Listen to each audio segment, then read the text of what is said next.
Hello students, welcome to my YouTube channel. हम class +2 की chemistry कर रहे हैं। हमने chapter aldehyde, ketone and carboxylic acid शुरू किया हुआ है। आज का जो हमारा टॉपिक है वो है oxidation of ketones. Oxidation of aldehyde जो है हम ऑलरेडी कंप्लीट कर चुके हैं। आज हम कीटोन्स की ऑक्सीडेशन के बारे में जानेंगे। तो चलिए शुरू करते हैं। As we see, aldehydes are easily oxidized by the weak as well as strong oxidizing agents। जैसा कि हमने ये ऑलरेडी जान लिया कि एल्डिहाइड जो है वो आसानी से ऑक्सीडाइज हो जाते हैं। उनको वीक और स्ट्रॉन्ग ऑक्सीडाइजिंग एजेंट जो है वो दोनों के दोनों आसानी से ऑक्सीडाइज कर देते हैं, क्योंकि एल्डिहाइड बहुत आसानी से ऑक्सीडाइज हो जाते हैं। But ketones can not be oxidise by the weak oxidising agents like Tollens reagent and Fehling solution. लेकिन कीटोन्स को जो है वो हम वीक ऑक्सीडाइजिंग एजेंट्स की हेल्प से जो है वो ऑक्सीडाइज नहीं कर सकते हैं, जैसे कि हमारे टोलेंस रिएजेंट्स हो गए, फेलिंग सॉल्यूशन हो गया। ये जो है वो कीटोन को ऑक्सीडाइज नहीं कर सकते हैं। इसीलिए हम इन दोनों को जो है वो एज अ डिफरेंशिएटिंग टेस्ट के लिए भी यूज करते हैं। अगर हमें एल्डिहाइड और कीटोन में से पता करना हो कि हमारा जो सैंपल है वो एल्डिहाइड है या कीटोन है, तो उसके लिए हम जो है वो उसकी ऑक्सीडेशन करवा सकते हैं टोलेंस रिएजेंट के साथ और या फिर फेलिंग सॉल्यूशन के साथ। ये दोनों के दोनों जो है वो एल्डिहाइड को तो ऑक्सीडाइज कर देते हैं, लेकिन जो है ये हमारे कीटोन्स को ऑक्सीडाइज नहीं कर पाते हैं। टोलेंस रिएजेंट के साथ एल्डिहाइड जो है वो सिल्वर मिरर टेस्ट देते हैं, सिल्वर की फॉर्मेशन करते हैं। जो फेलिंग सॉल्यूशन है उसके साथ जो है ये क्यूप्रस ऑक्साइड की फॉर्मेशन करते हैं। लेकिन जो कीटोन्स है ये इसके साथ जो है वो हमें ऑक्सीडेशन नहीं कर पाते हैं। कीटोन्स जो है वो आसान कीटोन्स को जो है ये दोनों रिएजेंट जो है वो रिड्यूस ऑक्सीडाइज नहीं कर पाते हैं। तो इसीलिए हम इन दोनों को जो है वो एज अ डिस्टिंग्विश करने के लिए जो है वो टेस्ट के फॉर्म में यूज करते हैं। आगे है हमारे पास कीटोन्स क्यों ऑक्सीडाइज नहीं कर पाते हैं। Ketones do not oxidise because they don't have any hydrogen atom attach to the carbonyl group.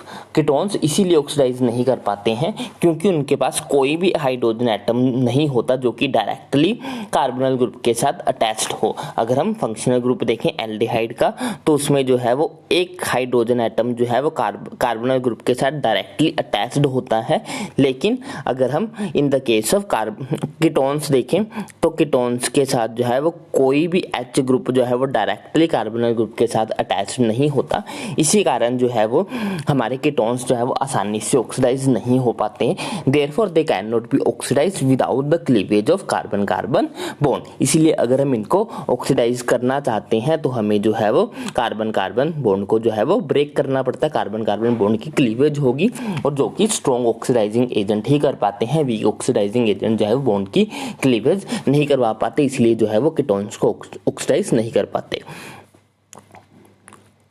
अगर ये हमारा सैंपल है कीटोन का, तो इनमें से कोई भी एक बॉन्ड जो है वो तोड़ना ही पड़ेगा, तभी जो है या तो ये वाला बॉन्ड टूटे या इधर वाला बॉन्ड टूटे। तो कोई ना कोई कार्बन कार्बन बॉन्ड जो है वो ब्रेकेज होगी, तभी जो है वो हमारा कीटोन ऑक्सीडाइज होता है। आगे है हमारा oxidation with the help of strong oxidising agents. Ketones को हम जो है वो स्ट्रॉन्ग ऑक्सीडाइजिंग एजेंट्स की हेल्प से ऑक्सीडाइज कर सकते हैं। स्ट्रॉन्ग ऑक्सीडाइजिंग एजेंट में हमारे पास कंसंट्रेटेड HNO3 आ जाएगा, concentrated nitric acid, KMnO4 in the presence of sulphuric acid और potassium dichromate in the presence of sulphuric acid. इनको जो है वो यूज करके हम कीटोन को ऑक्सीडाइज कर सकते हैं। जो कीटोन में जब ऑक्सीडाइज होते हैं तो ये कोरस्पॉन्डिंग एसिड्स बनाते हैं, जिसमें जो है नंबर ऑफ कार्बन 1 एटम जो है वो कम हो जाता है। अगर पेरेंट में 3 होते हैं तो हमारे जो रिजल्टिंग कार्बोक्सिलिक एसिड होते हैं तो उसमें जो है वो एक कार्बन एटम जो है वो कम हो जाता है। यहाँ पे जो है वो हम ऑक्सीडेशन देखेंगे कि कैसे होती है।